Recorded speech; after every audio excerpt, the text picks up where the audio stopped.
नमस्कार मित्रांनो. सकाळीच मस्त काही रेडी वगैरे झालं, व्हाईट सांगून बसलो होतो. तेवढ्यात बसलो खिचडी खायला.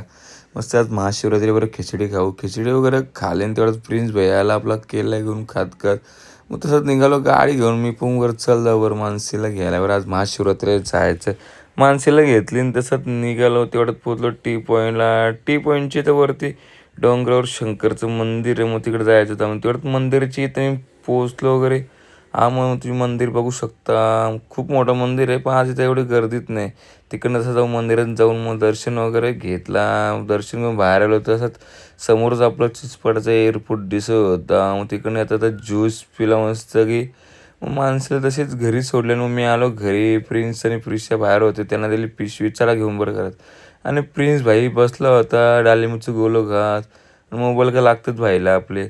तर संध्याकाळची रेडी वगैरे झालं. बरं चला पनवेलला जायचं आहे तन्मयबाईसोबत. तसं तन्मयसोबत निघालो का तन्मयच्या फादरला फोन घ्यायचं होतं. मग तसं आम्ही दोघं गेलो फोन घ्यायला. मग असं फोन वगैरे तर बघितला. इकडं फोन बघून मग तसाच बुक केला आणि तसं निघालो घरी. येऊन बसलो जेवलं. तर प्रिन्स आणि प्रिशा आली होती जेवलं सोबत. त्यानंतर तुम्ही पण जेवा मी पण जेवतो. दोघांसोबत जेवलं वगैरे आलो. नंतर बाहेर मग प्रिशासोबत थोडी मस्ती केली. चला भेटूया नेक्स्ट ब्लॉगमध्ये. Bye bye.